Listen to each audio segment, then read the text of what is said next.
The next scene takes us to the open sea, where a lone boat is sailing through the waters. On board are Maggie and her fellow witches, making their way towards the border town. Maggie seems to be having a blast as a seagull, and the boat's captain is blown away by Maggie's ability to transform into different birds. He's especially surprised that she can also inherit each bird's skills, like how seagulls can navigate the sea effortlessly and even detect storms. Sylvie, a charming witch with green silky hair, agrees and notes that without Maggie's help, they wouldn't have had the courage to take a new route around the endless cape and dock south of Grey Castle.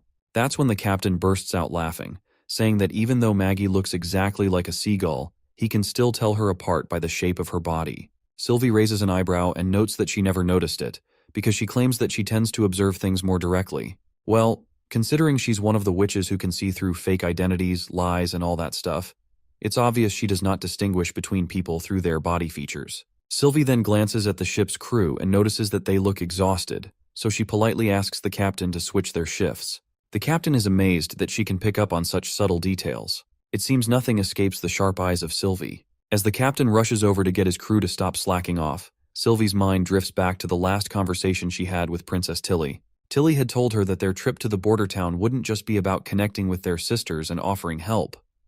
Sylvie also had a task to uncover Roland Wimbledon's true identity. If there was anything suspicious about him, Tilly had ordered Sylvie to work with the Witch Union to expose his true self. Right now, Sylvie's worried that in the worst-case scenario, the Witch Union might not cooperate with her.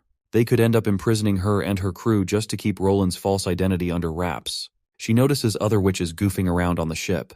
Even though everyone seems happy, Sylvie can't shake the feeling that things might not be as easy as they appear. We also spot Molly, who's having a blast and is excited that they're almost at their destination. On the other hand, a little witch with 2 ponytails looks miserable. She can hardly believe they've been swaying on this boat for a week and is amazed she's still holding on. The captain reassures her, saying she'll feel better once they hit solid ground. He adds that he's never seen anyone die from seasickness before and tells her to hang in there. Ash then turns to the little girl and comforts her, saying that Maggie has already alerted everyone in the border town, so everyone should be here to pick them up soon. The little girl curiously asks if Ash and Molly aren't going to the border town, to which Ash explains that she and Molly just tagged along to ensure their safety at sea. After dropping them off, they'll head back immediately since Princess Tilly needs their help on the island as well. Ash warns the girls to stay away from Roland Wimbledon as much as possible.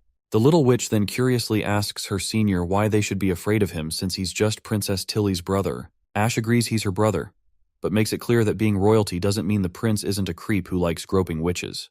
While everyone's busy chatting about the prince, Sylvie notices something rising into the sky from the mountains, and she's absolutely shocked by what she sees. The crew's expressions are priceless as they wonder what kind of giant bird it could be. The little witches turn to their senior, asking if she's ever seen anything like it before. The senior admits that this is the first time she's come across something like this. As they approach, Sylvie's heart swells when she sees a welcome banner fluttering in the air.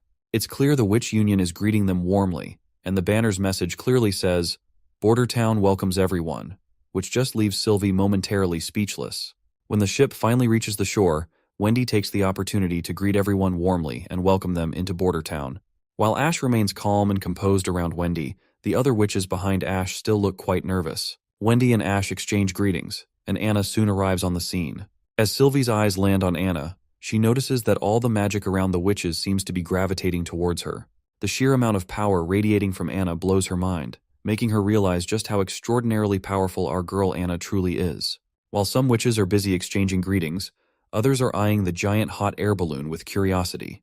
Wendy takes the opportunity to fill them in on all the details about hot air balloons. Wendy then asks Ash if she's sure she won't come to town, since the prince is eager to see them again. Ash laughs it off, joking that the prince definitely won't be thrilled to see someone who plans on poaching his witches. She says she's leaving the kids in her friend's capable hands. Wendy, ever the big-hearted woman, or I dare say big booba lady, quickly agrees and assures Ash she'll take good care of them. With that, lightning pushes all the new witches into the balloon.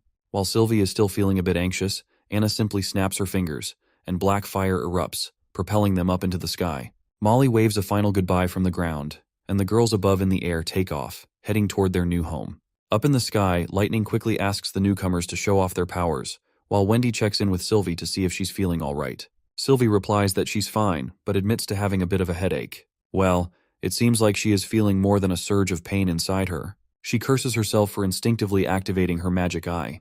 She hadn't expected to see so much land at once, and it's the first time she's taken in such a wide view, overwhelming her magic. Wendy advises her to take a few deep breaths, reminding her that everyone feels a bit strange the first time they lift off into the air. Sylvie thanks her and reassures Wendy that she's feeling better already. Meanwhile, the other girls are having a blast as Lightning enthusiastically sings about their prince's heroic deeds, cheerfully narrating all the adventures they've had together. Seems like Sylvie has finally started to relax, realizing the mood is more laid back and fun than she expected, and she hopes it stays that way forever.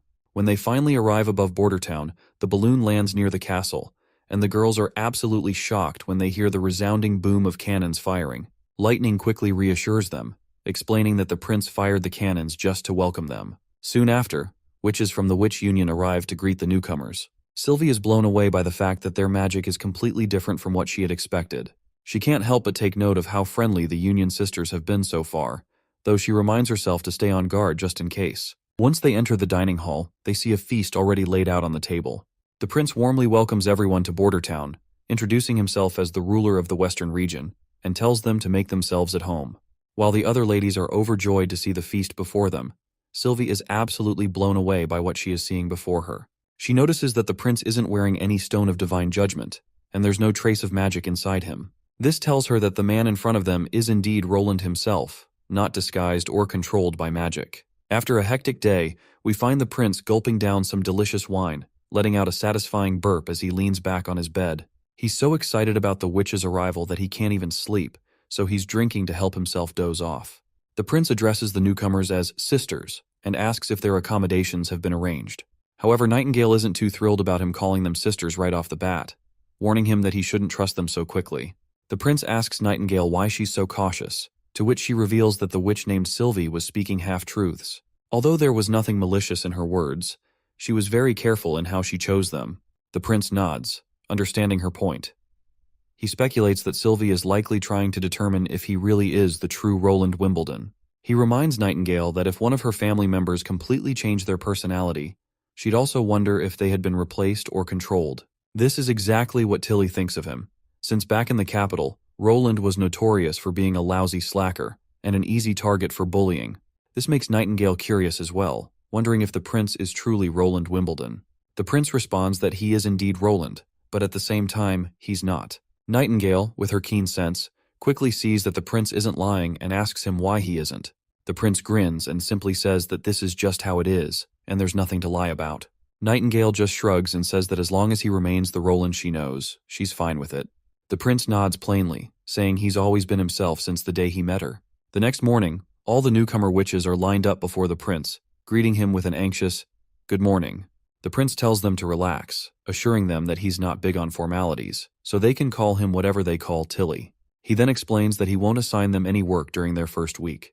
They should take the time to get accustomed to the town's environment and explore Border Town as much as they want. He guarantees that no one will mistreat them or kidnap them for being witches.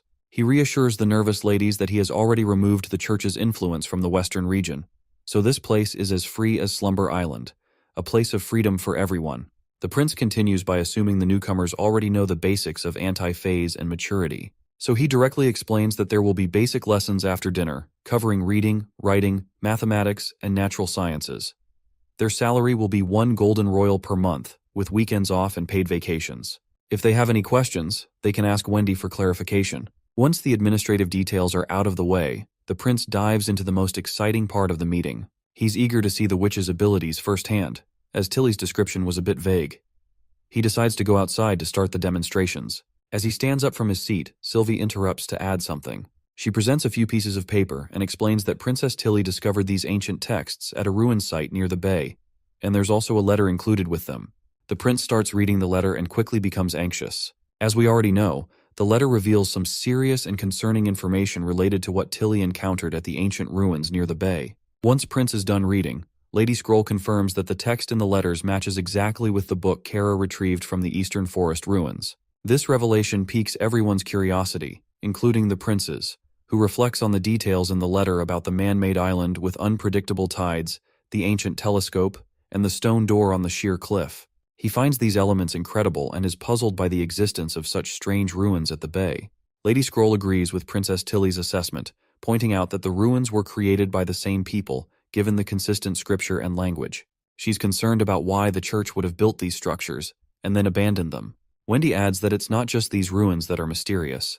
Records older than 450 years have been wiped out. She's baffled about what might be hidden there, or why there's such a concerted effort to erase these historical records. The prince says that since Tilly's already been working on deciphering the texts, he's pretty sure she can crack them. To give her a hand, he'll tell her about the holy city of Tequila and send her some photos of the devils Soraya took, as those might help with the translation. He points out that keeping this info hidden is pointless, and it's better to be prepared and understand what's going on, which might even reveal some weaknesses of the church. Because if the church did not care about these ruins, they'd have buried their history even deeper. He also suggests checking out the stone tower in the misty forest again, where lightning once found a devil. Maybe there are more clues there. He adds that once the armies got their new weapons, they'll clear out the forest just in case there are any other devils hanging around. First up, the prince wants to test everyone's powers. They head out to the empty backyard where Lotus, the first witch, shows what she's got. She pulls a giant boulder out of the earth with ease. The prince is seriously impressed, noting that despite being around the same age as Nightingale, Lotus looks incredibly young, just like a freshly picked cucumber. Her abilities are super strong too. She can terraform within a 5-meter radius without breaking a sweat. But when she tries to stretch the mud tower beyond 7 or 8 meters, the tower she creates starts to collapse due to structural imbalance. Also, she uses less magic if the dirt is looser, but her ability is good for solid ground like the slumber island she came from, while the dirt houses she might build in the border town are just going to collapse. Lady Scroll also explains some nerdy details about her power. It's a summoning type, no extra frills, and she can terraform up to 5 meters. The stones of divine judgment hit her hard, but they don't affect anything she's already built. Next up is Honey, who just hit maturity last winter. Her main gig is animal subordination. She can tame any animal and make it follow her commands to the best of its ability. Her control lasts until the animal finishes its task, or she dissolves it herself. Plus, she's got this cool extra ability called Animal Messenger, where she can send animals off to find even more powerful ones to tame. The catch is that all her powers are affected by the stones of divine judgment, and the bigger the animal, the more magic it takes to tame it. Then there's Evelyn, who's about 25 or 26. She's got the wild talent of turning crude whiskey into all kinds of different alcohols, as long as she's tasted them before. She might help out with extracting ethanol, but serving a lady booze during the day is no-go. So, the prince will have to wait until dinner to get a taste of her magic. Next up is Sylvie, and the prince feels pretty uneasy around her. She has the power to see through anything within her range, even behind her back and through obstacles.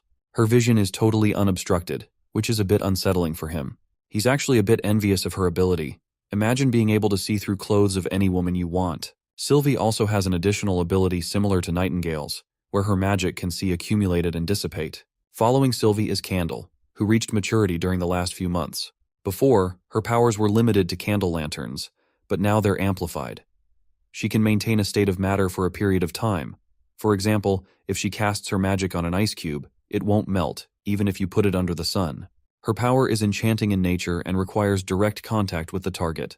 The prince had a grand idea of using Candle's powers to keep molten steel hot forever. However, he soon realized it might be a bit of a stretch, because maintaining that kind of heat would require a ton of magic.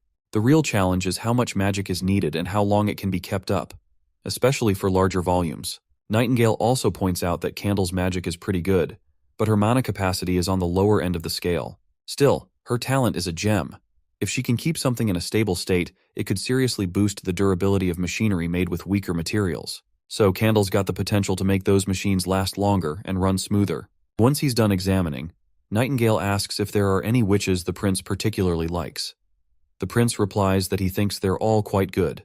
Nightingale is shocked to hear that the prince is willing to clap all of them tonight, but he gives her a gentle bonk and explains that he's not trying to light up his night, but simply that their abilities are impressive. The prince then decides it's time to head back to the castle since the testing is over. He mentions that he has something he wants to give Nightingale after dinner. I wonder what it could be. Maybe his rod or something special. It seems like Nightingale is really looking forward to whatever the prince wants to give her tonight. When dinner time arrives, everyone enjoys a grand feast once again. What's most intriguing today is the prince's new invention, and Lightning and Maggie are eagerly anticipating what kind of ice cream or other creation he has come up with.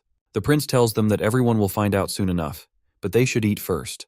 Nightingale feels a bit disappointed that the surprise isn't just for her, but rather something the prince has prepared for everyone.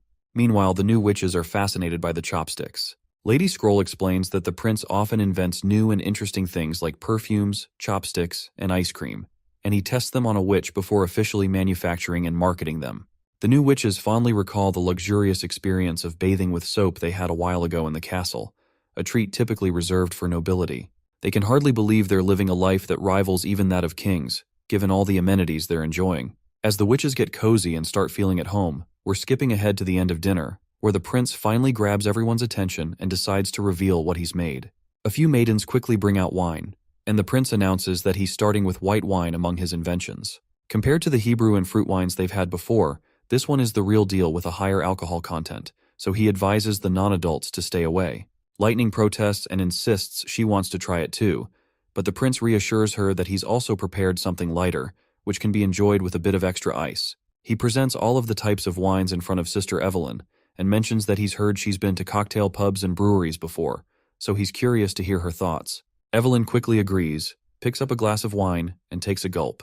As soon as the wine hits her belly, she feels a slight burn in her throat, but the apple juice helps flush it out. She finds herself pleasantly surprised by the blend of floral and fruity notes in her mouth, which makes it a unique taste she's never experienced before. Next, she tries the second cup. This one has a mix of milk and honey or sugar, creating a sweetness that complements the wine perfectly. It's a match made in heaven, and she thoroughly enjoys it. Then, she moves on to the last cup. This one's pure white wine, no extras. It's got a fiery kick that rolls over her tongue and down her throat, leaving a tart zing that lingers. It's intense, but in a good way. After the tasting, Evelyn happily declares that all three wines are unforgettable. She admits that while some might not appreciate the strong flavors, true connoisseurs will definitely appreciate its richness. The prince is pleased with her feedback and explains that this was just a sample of his strongest white wine. He's planning to deepen its flavor even more and will need her to taste it again later. The next batch of maids arrives with boxes, and these gifts are only meant for adult witches. Anna receives her own box, while Nana eagerly wonders what's inside. As promised, Nightingale also gets a box, but she doesn't seem too thrilled. The prince tells them to open the boxes once they're back in their rooms. Once the witches are in their rooms, the younger witches start complaining. They feel that the prince is playing favorites and didn't bother giving them any gifts. But Lightning reminds Lily that the prince specifically said the gifts were only for the adult witches. Lily, however, remains as arrogant as ever, brushing off the reminder. While the young witches argue among themselves, Wendy starts opening her box. As soon as she lifts the lid, all the witches crowd around to see what's inside. Turns out, the prince wasn't joking about the gifts being for adults. Inside the box are bras, clearly meant for ladies with saggy hooters. The younger witches start fiddling with the bra, having no clue what the hell this thing even is. Maggie comments on how the bras seem like an incredibly large pair of goggles, while Lightning is skeptical, wondering how exactly these are supposed to be used. That's when Wendy spots a letter in the box. She opens it and starts reading it with her eyes closed.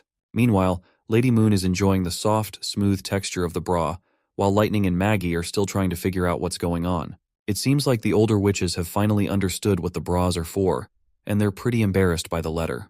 It explains that bras help redistribute the weight of breasts, improve circulation, and enhance posture. The younger witches look at their own flat chests, and then at Wendy, who is sporting the largest melons ever. Even the usually arrogant Lily starts to understand why the gifts were only meant for adults. But she tries to save face, claiming she doesn't care about the bras and never did.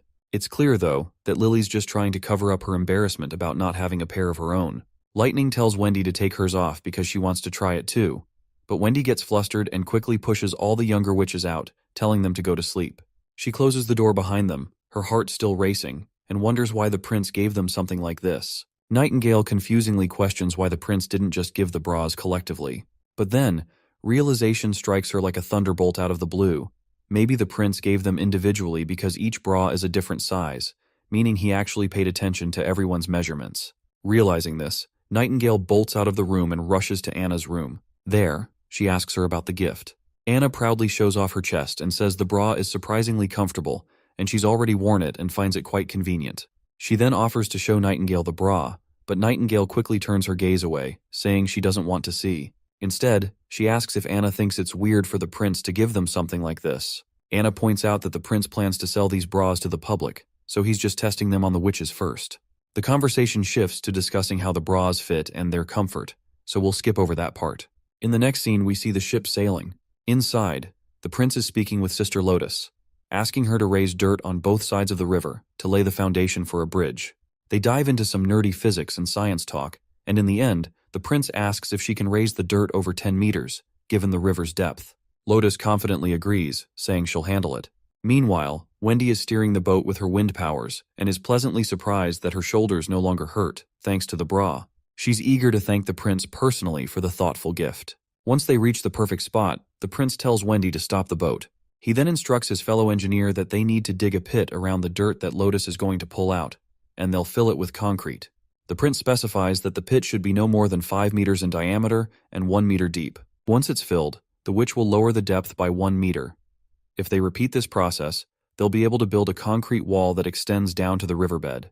Lotus uses her earth control to raise the pile of mud, and as soon as she commands it, the mud begins to pop up and stack quickly. The prince is surprised to find it easier to raise dirt through water than through sand. However, the stinky smell that follows is unbearable. He quickly deduces that the pile is composed of decomposed plants and animals, along with the waste of villagers who've relieved themselves near the river. He decides to have some people shovel the mess away. They'll need to clean it up and add layers one by one to shape it properly.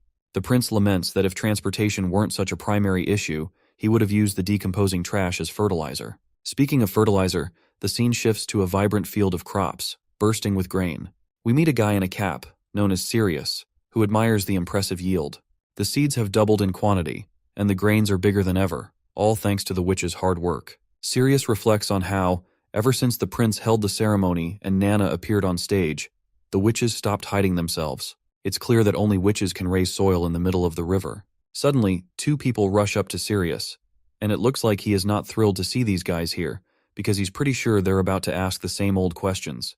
As expected, they ask if it's true that they can become free citizens, own their own houses, go to school, and they will only need to turn in 70% of their harvest. They also fire off a bunch of other questions about their new opportunities and rights. Sirius casually points to the banner that says, "Labor creates wealth, and labor changes fate." He smiles and says this means if they put in the effort, they'll become free citizens just as the prince promised. And trust him, that promise is solid.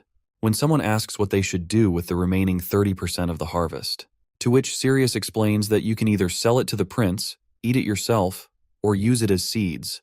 And that's pretty much it. He goes on to explain that Bordertown doesn't allow private sales of harvest. If they try to sell it outside the official channels, they'll be breaking the law, and their harvest could be taken away with a side of punishment. But then, one of the commoners raises concern that they might get scammed by the prince. Sirius reassures them that this won't happen. The prince follows market prices, so there won't be drastic changes. The public marketplace, managed by the city hall, is the only place where grain is sold. The prince will always buy at the market rate. With that, Sirius concludes the conversation and tells them to get back to work. Another guy pipes up and asks Sirius if he knows where Miss May and Miss Eileen went, since there haven't been any stage shows recently. He's worried they might be sick. Sirius reassures them that they'll return in the fall because they can't perform in this scorching heat. Or can they? As the workers head off to their tasks, Sirius reflects on his own journey. He used to be a knight, trying to escape his father's fields, but got captured and stripped of his position in just a few months. Somehow he ended up at Bordertown. His salary is going up, there's plenty of room for advancement, and he's even come to look forward to the harvest. In the next scene, the farmers have finished harvesting all the grain and have even started burning the leftover straw. After a while, the bald advisor, who is absolutely thrilled, reports to the prince that this season's harvest is enormous. He explains that, according to the city hall's estimates, their exports are 4 times higher than before, and their best field has produced 6 times more than its previous yield. This gives them more than enough to feed all their villagers. The prince smiles at the good news, pleased to know their warehouses won't be empty anymore.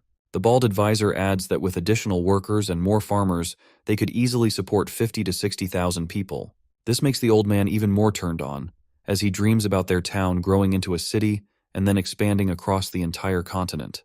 You see, in this world, city growth is pretty much limited by food supply. A big city like the capital, with 20,000 people, needs tons of surrounding villages to keep everyone fed. But with new machines our boy just produced, one person's work can now feed 10,000 people, and the big harvests in Bordertown are all thanks to Sister Leaf's improved grain. We further learn that the prince has cut back on the number of farmers without lowering the output, which means he can now focus on manufacturing. Since the agricultural team has nailed down the best farming strategies using metal tools and machines, their exports are only going to get better. In the next scene, the prince then steps up on a pedestal and gets the crowd pumped up. He knows they're dying to hear some good news, So he tells them straight up, the city hall will handle turning everyone into free citizens. You can choose to keep farming or try something else in town. Once the harvest wraps up, they'll announce the details about citizenship promotions. The crowd goes wild with cheers and praise for their prince. The prince further goes on to announce that starting next year, they'll only need to meet a quota to gain citizenship, making competition unnecessary. Basically, if you work hard, you can shed your identity as an indentured worker. As he said before, hard work creates wealth and labor changes your destiny. He hopes for a day when Border Town is free of indentured workers and everyone is a free citizen. The whole crowd erupts in excitement, swinging their praises for the prince. The scene then shifts to somewhere unknown, where we see Timothy, a wannabe king, after a long time.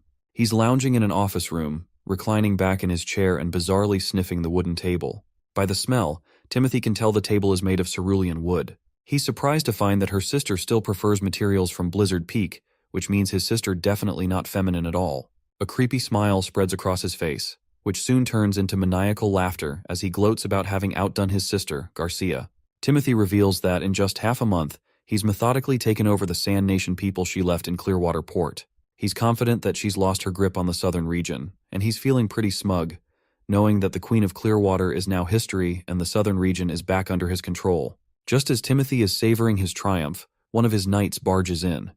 Timothy tells him he'll be heading back to the capital the next morning.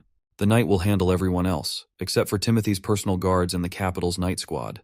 He instructs his knight, who goes by the name Duke Edward Haas, to keep the southern region secure and to prevent the Sand Nation from stepping into Grey Castle territory. Edward Haas asks if this means he'll be staying behind. Timothy agrees, saying there's still a lot to finish here, and he needs someone loyal and powerful to stay behind, either to deal with traitors or gather refugees. He reassures Edward not to worry. He won't be stuck here forever. Once everything in Clearwater Port is sorted, he'll make sure to bring Edward back to the capital. He explains that Grey Castle still needs to be unified, and before conquering the western region, he'll need many knights to fight. So he promises his loyal friend that he won't leave him behind. Edward looks down, saddened, and reminds Timothy that his brother Raymond Haas is missing. He asks why there's been no news about him, especially since it's been 2 months since Raymond went to the western region. Timothy reassures him that Raymond might be delayed by something, or he could be on his way back. He tells Edward not to worry about his brother for now. The focus should be on burning down Garcia's old stronghold. Timothy wants everyone in the southern region to see that Garcia's old base will be nothing but ashes. Even if she returns, it will be in ruins. He instructs Edward to just burn the soldiers who survived the church's pill's side effects. Once Timothy is alone, he reflects on how Bordertown has easily handled the demon threats, defeated Duke Ryan, and captured Longsong Fortress. He's confused by how one of the dumbest siblings is doing all this. Not only that, Rayman and his 1/500 soldiers who were deployed to the west have also completely lost contact. He's convinced that something significant must have happened in Bordertown to cause such a drastic change in his brother. Whatever the case, Timothy is determined to make his brother, Roland Wimbledon, beg for forgiveness at his feet eventually. Back in the Holy City, the Pope receives grim news about Heather's death. Despite the somber update, he remains composed and reassures his junior that Heather was a devoted, intelligent, and honest girl who will be remembered fondly. He vows that the perpetrator, Garcia Wimbledon, will face justice in due time. The Pope's concern quickly shifts to whether Garcia is collaborating with the Wolfheart Kingdom, and how Church's new poison is working against them so far. Priest Maine reports that while the poison worked as expected during the attack on Broken Tooth Forest, where it incapacitated the enemy soldiers before they could fully combat the threat, the results were less effective when used against Wolfheart City. The enemy remained strong and resilient, and Maine takes the blame for this failure. The Pope explains that the new poison was derived from demon beasts, and further highlights that there are records of 70 abilities that can counter it, with 30 capable of neutralizing it immediately. Given this, it's not surprising that a large nation like Wolfheart would have a witch with such countermeasures. The Pope shares his worry that if witches can really counter their poison attacks, it might change how people view them in Wolfheart, potentially even making them heroes. And that would be pretty bad news for the Church. He reminds Maine not to get too hung up on the losses of their judgment and divine punishment armies, as it might distract them from making important decisions, and they don't want the battle to cool down. But there's a silver lining for the Pope. Garcia and the Wolfheart forces are all gathered in one place, and he is planning to take them all out in one go. The junior has no clue how they are supposed to achieve this, so the Pope just tells his junior to follow him. As they walk through the dimly lit tunnels, a night lights up the area. The Pope shows Maine their secret weapon, which was originally intended to be used against powerful demons. It can be put to use now. He calls it City Breaker, and it runs on magic, needing 3 or 4 witches to control it. The Pope explains that the city breaker has a range far beyond catapults and ballistae. It's incredibly hard for typical city walls to defend against its steel bolts, and it can slice through wooden ships like a knife through cloth. He's confident it'll handle both Wolfheart's city walls and the Black Flag fleet with ease. When Maine asks if this weapon was developed by the secret Holy Temple, the Pope says no, and reveals shocking news that it actually came from their enemies, the Underworld's devils. That's why it's been hidden deep within their caves, and he advises Maine to keep it concealed and only use it strategically, as they don't want civilians to see the kind of monstrosity it is. The Pope says he's going to assign 2 top-notch pure witches to help out, ensuring Garcia and Wolfheart won't get away this time. Hearing that, Priest Maine's face lights up like a kid in a candy store. You see, pure witches under the Pope are the best of the best, with some seriously impressive abilities. Before Maine heads out, the Pope tells him to shed the blood of those heretics and avenge Heather. Maine quickly responds with a crisp, "Yes, sir." Back in Bordertown, Sirius reports to the prince that their current equipment won't handle all the harvest milling. He suggests setting up a steam-powered mill near the Redwater River. The prince agrees, and tells him to send a request to the city hall and draft a plan once the funds come through. Sirius also mentions that 516 people have become free citizens, and their names have been sent to the old man Baroff. With that, Sirius wraps up his report. The prince is quite happy with Sirius's performance, and is confident that Sirius will be valuable in recruiting aristocrats and knights from the fortress, given his impressive manners. Next up is Lady Scroll, representing the education sector. She reports that all the students who finished their basic studies have moved into their preferred sectors, with 5 even applying to the chemistry laboratory. It seems Prince Roland was hoping for more than just 5 recruits, as otherwise the newly built laboratories might end up sitting empty for a while. Even Kyle Sichi, the head of the chemistry department, is concerned about the low number of applicants. The prince then asks Kyle to report on his department's situation. Kyle, who isn't fond of these meetings, makes it clear that he's not into wasting time, and suggests finding a new representative for the department if this is the routine. Kyle Sichi then points out that he needs more personnel. The new assistants are young, but they're quick learners, and basic education seems to have done the trick. He also mentions that if the prince grants him access to Chemistry 201, he might finally come up with a way to manufacture acid on a larger scale. Next up is a guy in glasses, who reports on the infrastructure progress in Bordertown. He covers everything from bridges to residences and city walls.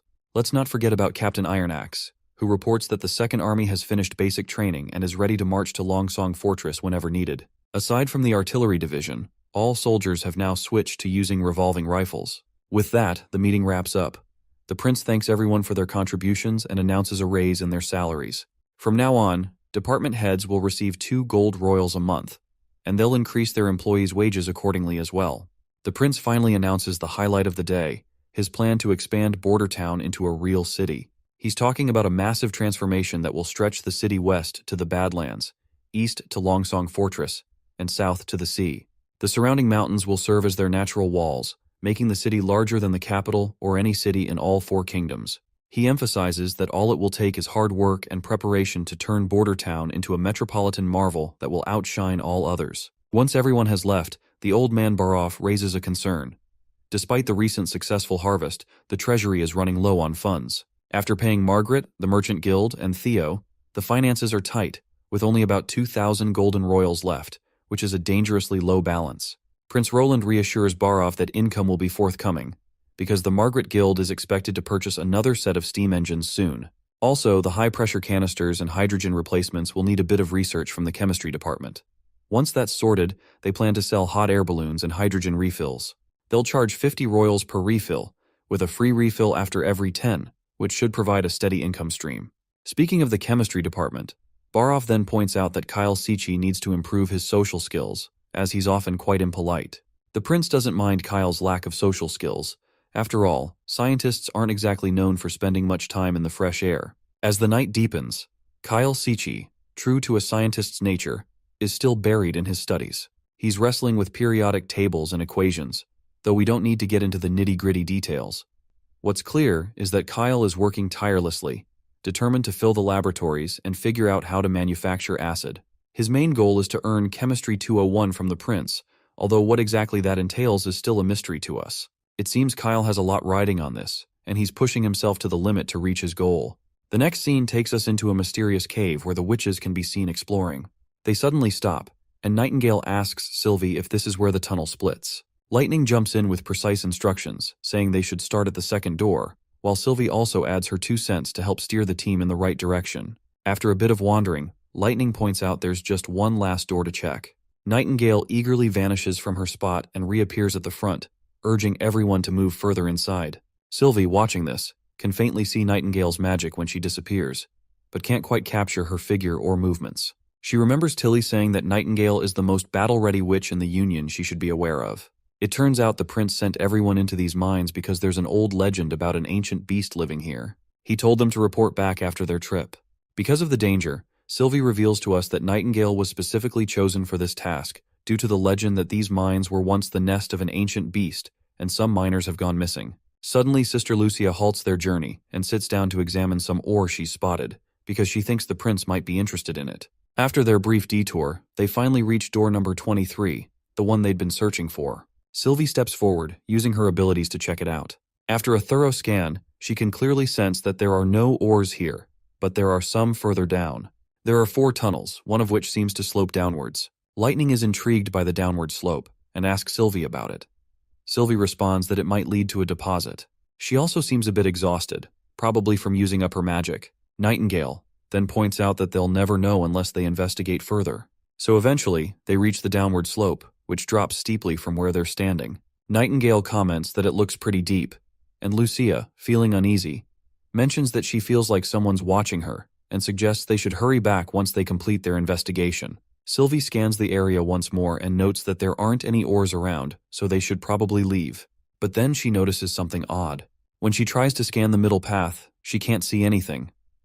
Lightning asks what that means, and if Sylvie is just tired from using her magic. Sylvie explains that she's not running out of magic, but rather something seems to be blocking her vision.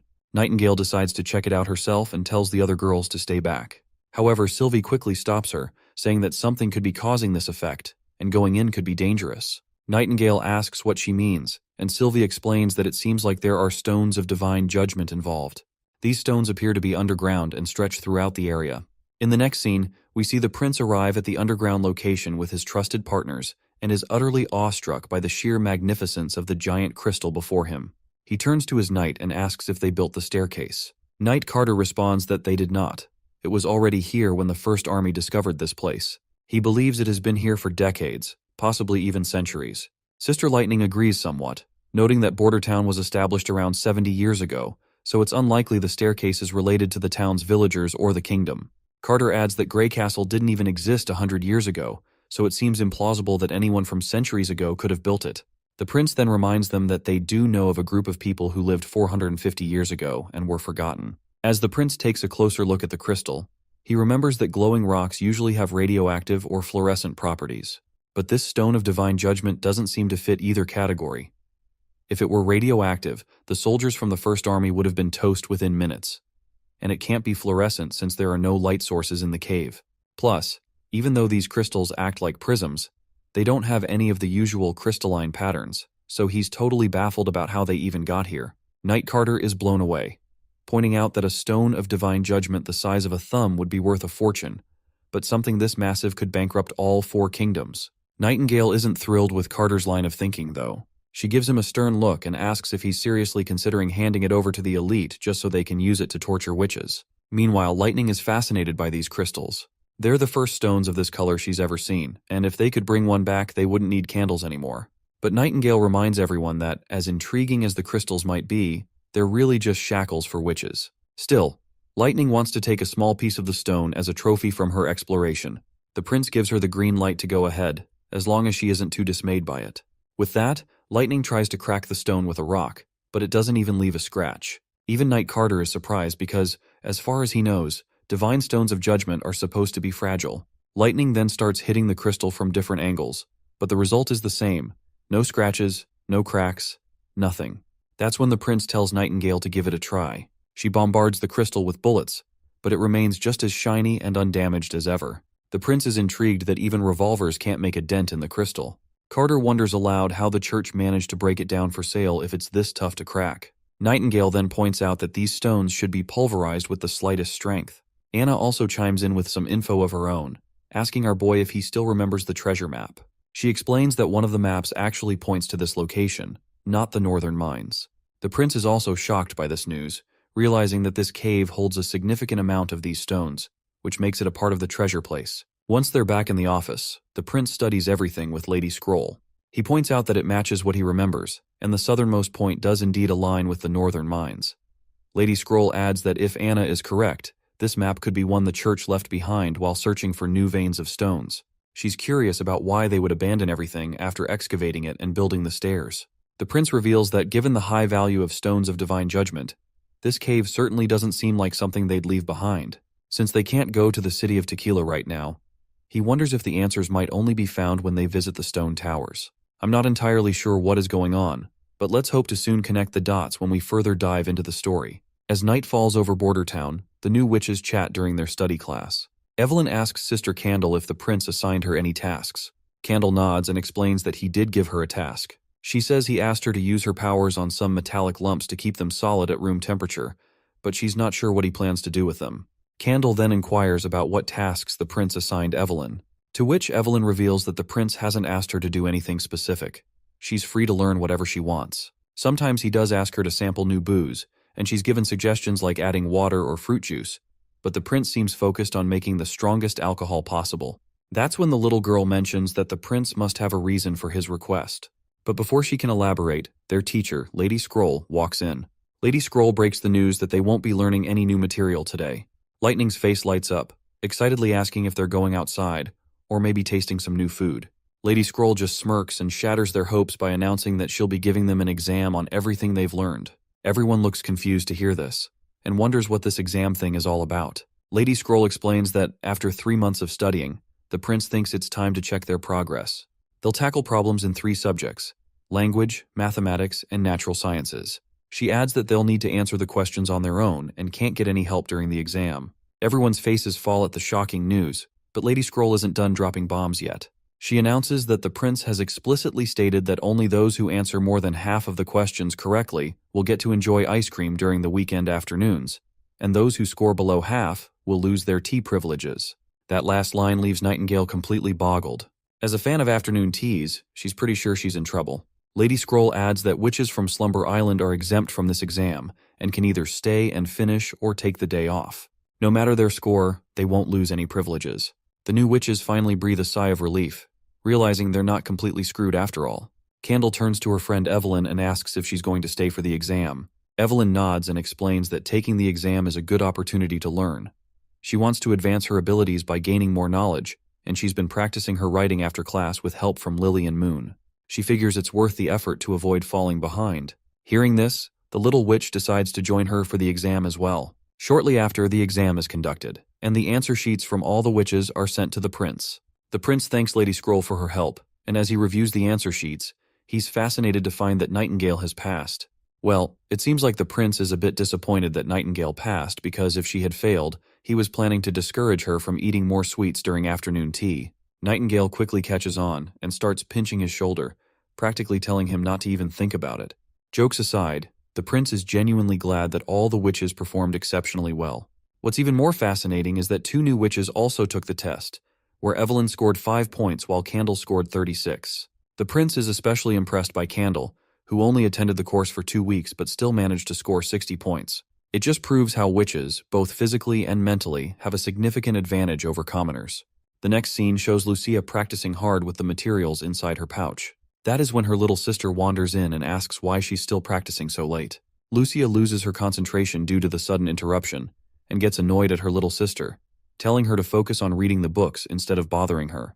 But the little one replies that she can't really understand the words completely. She can only read a bit at a time and wishes she could read and write as well as her big sis. Lucia explains that's why she needs to practice more. She tells her sister that words have similar structures, and you can figure out their meanings from their roots.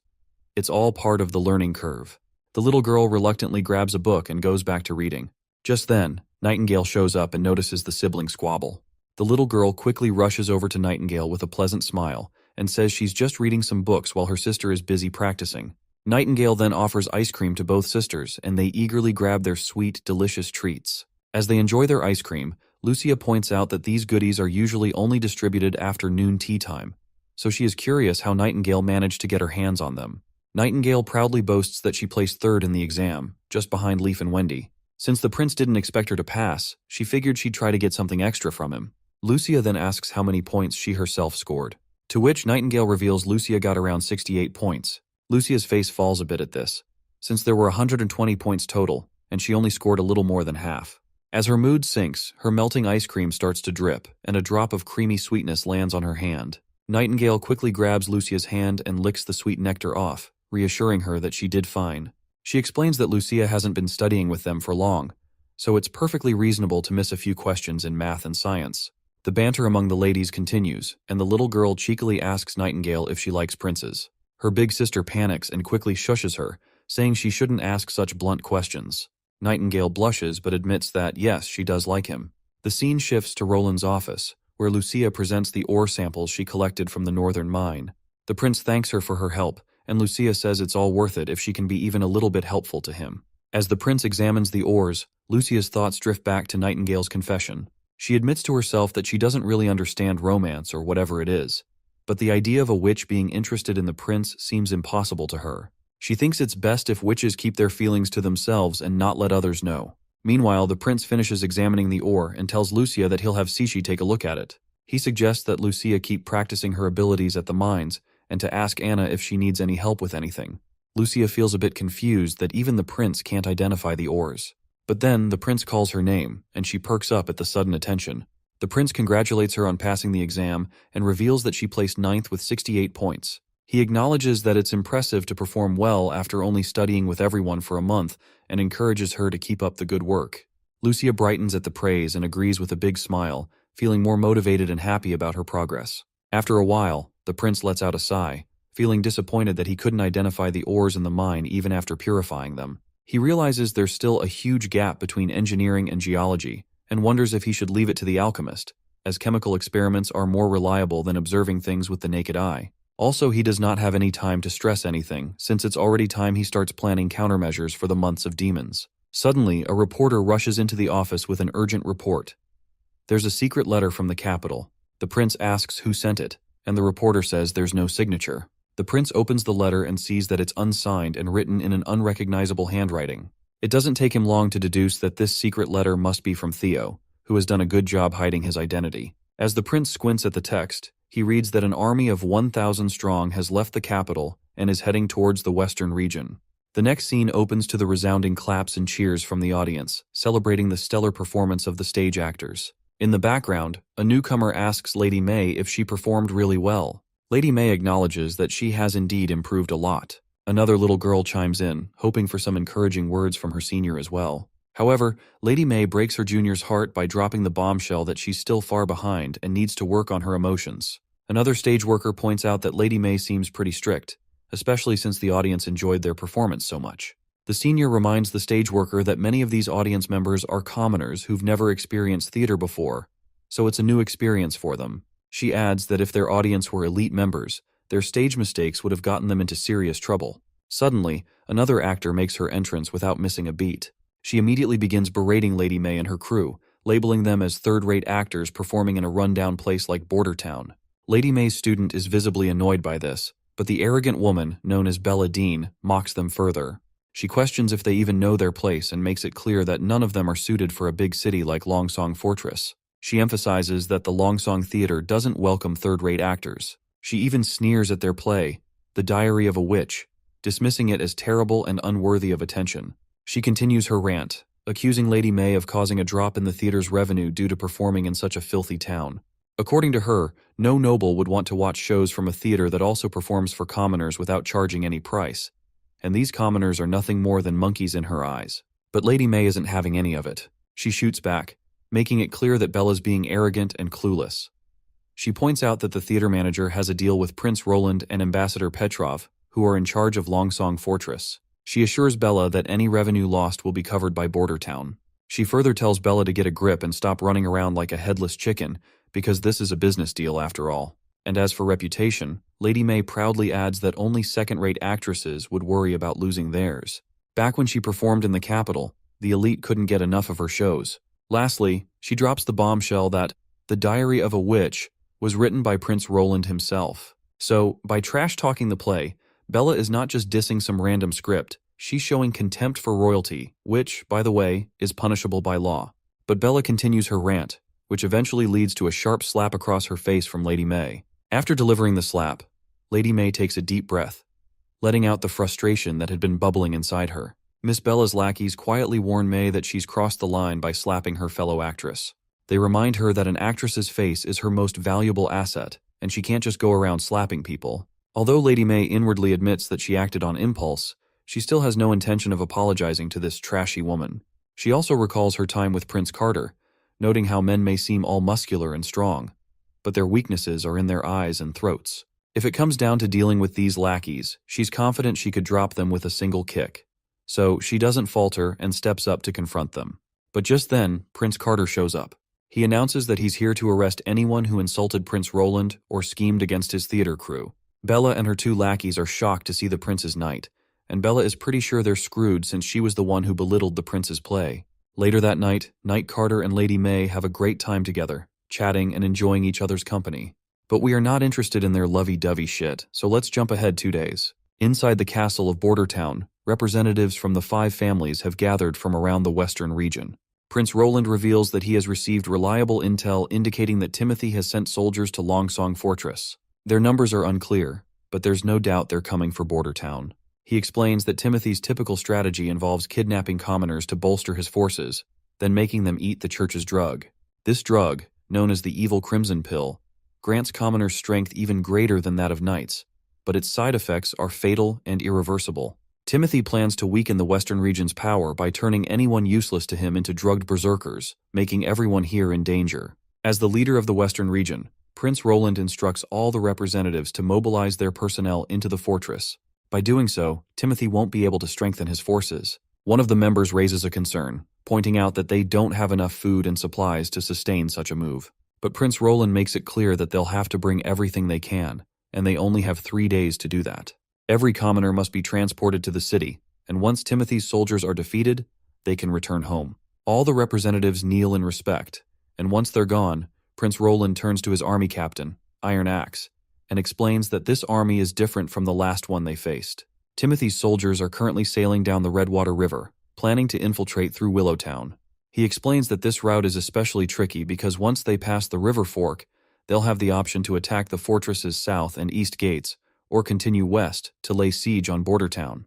To avoid spreading their troops too thin, Prince Roland emphasizes that they need to focus their best soldiers on ambushing the enemy at the Redwater River Fork, as it's the most strategic point for a successful defense.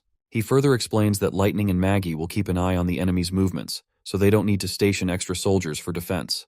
Instead, they just need to set up an ambush for a single decisive strike. He also notes that Longsong Fortress will need 100 soldiers to watch over the aristocrats, so he doesn't want any surprises while everyone's focused on the Redwater River. Iron Axe will handle the artillery and board the ship at Littletown to meet him at the river fork, and our boy himself will rush there as soon as he's done with things at the fortress. Nightingale, looking worried, asks if the prince is really planning to go himself. The prince nods, saying no one else knows how to handle the witch's abilities like he does, so it's crucial for him to be there. Once their boat sets sail, we see all the new witches, along with our 2 familiar girls, on board. Leading this operation is our eager prince, who makes it clear that while he might not be a master at commanding large armies or planning full-scale assaults, he definitely knows his stuff when it comes to tower defense and tank warfare, which is his specialty. The camps are set up near the river, and just as the prince is about to drop some knowledge on what tanks actually are, Nightingale chimes in, saying she gets the idea of trenches and towers, but has no clue what in the world a tank is. That's when our boy explains that tanks are like carriages with cannons mounted on them, even sketching out a rough drawing in the sand for everyone to see. But then he admits they don't have enough horses, and the cannons also need to be transported with the ships as well. So the prince concedes that what they have isn't really a tank. But he suggests that if they don't have enough horses, Honey could tame some tigers or cougars to pull the cannons instead.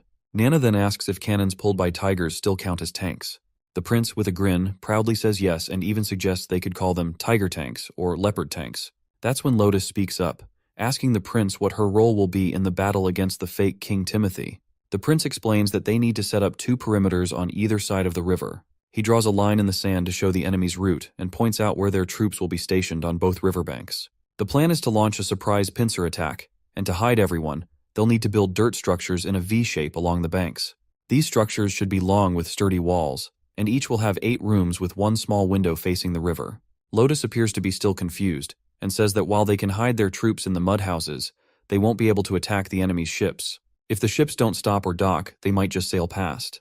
The prince reassures her, saying she doesn't need to worry about that. He explains they've got all sorts of long-range weapons for dealing with the ships. He also mentions that Leaf will use wild grass and vines to camouflage their setup. The prince can almost hear the victory music playing in his head.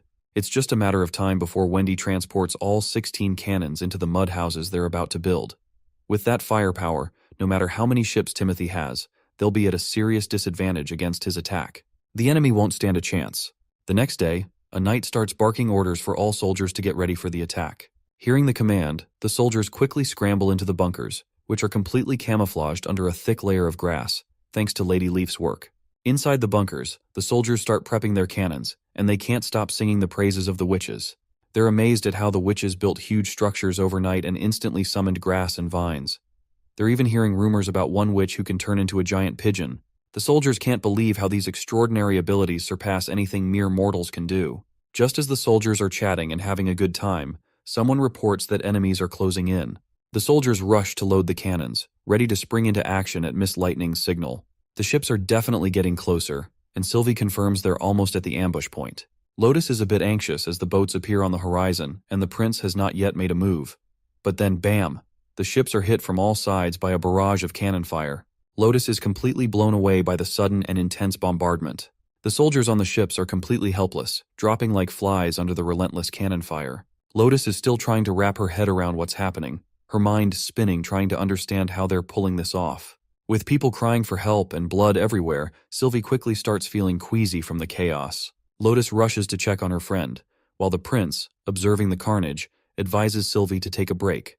He offers her a handkerchief, which she accepts gratefully. Sylvie notes that these weapons are probably the incredible invention she had heard rumors about. She hadn't taken it too seriously at the time, but now she can't deny the power of such a weapon. Suddenly, the surviving knights from the ships scramble onto the solid ground, raising their swords and charging at the beach flanks. But let's be real, these knights are marching straight into their doom. Our soldiers, ready and waiting in the bunkers, start hammering the knights with gunfire. The enemy quickly realizes they've been ambushed and scrambles back to their ships, beginning their retreat in a hurry. Meanwhile, the prince watches the whole thing through his telescope. He tells Iron Axe that it's time to finish cleaning up the rest. If any of the chief knights are still alive, he wants them taken prisoner for questioning. He also instructs Sylvie to go with Iron Axe to keep an eye on the enemy soldiers, making sure no one gets away. The charming witch Sylvie quickly agrees to the prince's instructions. She now understands why the prince is so confident in publicly sheltering the witches. With such powerful military capabilities, even the church's divine punishment army might struggle to overcome him. If Princess Tilly could wield such formidable weapons, she might not need to hide anymore, and the enemy could find it nearly impossible to launch a successful assault. Iron Axe finally returns from his mission and reports back. He's managed to capture only 2 knights. The first introduces himself as Duke Snake and immediately begs the prince to allow him to send a message to his family, promising a huge ransom in return. The second knight introduces himself as Edward Shield from the Shield family in the northern region, and he too claims that his family is willing to pay a ransom for his release. With a terrifying tone, the prince asks them if these 2 are the ones who launched this attack. Duke Snake quickly speaks up, stating that their captain, Duke Vincent, was the one in charge, but he perished in the battle. He pleads with the prince to release their handcuffs, insisting that he wishes to be treated humanely before his ransom is arranged. The prince, however, makes it clear that he's not interested in a ransom. All he wants is the main goal of the attack and Timothy's next move. If they provide this information, he'll let them go. The 2 knights apologize and firmly state that they can't divulge any details. They've sworn loyalty to Timothy and refuse to betray their king. We can tell that the prince is really bothered by their response, so he simply turns on his heel and starts walking away. He tells Iron Axe that the fate of these knights is up to him, and makes it clear that he doesn't care what happens to them, as long as he gets the information he needs. Iron Axe quickly agrees, telling his soldiers to take the 2 knights away. Before they leave, the prince reminds the captain that once the interrogation is over, the 2 knights should be counted among the casualties. After all, they brought this on themselves by invading the western region and involving civilians in their mess. The next day in Border Town, the prince learns that the soldiers they defeated were just the first wave of Timothy's forces. Iron Axe confirms that this fits Timothy Wimbledon's strategy, revealing that Timothy is sending waves of refugee armies to attack the western region, using similar tactics to those employed at Clearwater Port. The prince asks if all the soldiers are civilians. Iron Axe replies that it's a mix. Some are criminals and troublemakers among the refugees. He explains that Timothy captures these people, makes false promises to pacify them, and then forces them to take the pills. This way, they fall entirely under Timothy's control, and Timothy needs more pills to keep them under his influence and manage their pain and desires. The prince feels a pang of sadness for those forced to take the pills, because the pills only offer a temporary reprieve, delaying an inevitable death, and he knows that even one pill means they're beyond saving. Iron Axe agrees, noting that Timothy never mentioned the pill's side effects to those people, and everyone was tricked into believing they'd receive status and rewards after fighting.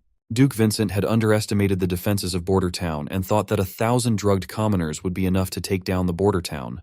Iron Axe further reveals that Duke Snake spilled more details during the interrogation. Timothy had planned to split the commoners into groups to attack the town, while keeping an eye on their defenses. The prince makes it clear he won't let any enemy soldiers get away this time. Since Duke Snake was part of the first wave, he asks if they know anything about the next waves. Iron Axe shares that they didn't get many details about the second wave, but Duke Snake did mention it would be much larger than the first. The prince is disappointed to see Timothy squandering valuable lives as cannon fodder. It's hard to believe his brother could be so reckless with such a costly gamble. The prince then points out that once the Demons of Months arrive, the entire western region will be covered in snow. If they're going to attack, it needs to happen before winter hits. This means he plans to drag out the battle. Iron Axe asks if they should send a messenger. The prince thinks it won't be very effective. To make Timothy rethink his strategy, they'll need to cut his forces and show him that sending commoners into battle won't work against the western region. The prince spreads out the map and explains the urgency of their next moves. He explains that he was too slow and cautious in spreading news about the western region and recruiting more people. To cut off Timothy's options for gathering commoners for his forces, they need to recruit and interact with commoners, just as they did with the refugees in the capital. He emphasizes that the war-torn southern region is the most critical area to address next, followed by the northern region. He plans to release the prisoners to send a clear message, ensuring that Timothy's forces won't attempt another futile assault. Iron Axe raises a concern that releasing the captives would expose their strategies and weaponry. However, the prince reassures him that Timothy will remain in the dark about the specifics of their weapons' strength and manufacturing capabilities. The released captives will only reveal the extent of the weapon's power and not the intricate details of their operations. Additionally, these captives will carry a warning letter to Timothy, which will serve as both a strategic and psychological advantage. Iron Axe looks puzzled, so the prince clarifies his strategy. He plans to announce a specific date for a major offensive and then lay siege on the capital during that time. This will not involve the First Army, but rather an unexpected aerial assault by the witches. He explains that while the chance of actually killing Timothy is slim, the primary objective is to create a significant psychological impact. By demonstrating their ability to strike directly at the heart of Timothy's power, they will shake his confidence and destabilize his rule. The goal is to make Timothy feel threatened and uncertain about his position, thereby achieving a successful operation through fear and disruption. Well, that was a lot to take in. I'm sure this episode was more dialogue-oriented than action-packed, and we didn't see much progress on the industrialization front. Nonetheless, it was a great episode. I guess having character development and compelling narration is what makes Release the Witch special, regardless of how dialogue-heavy the series is. I enjoyed narrating it. I hope you enjoyed it as well, so leave the feedback down in the comments.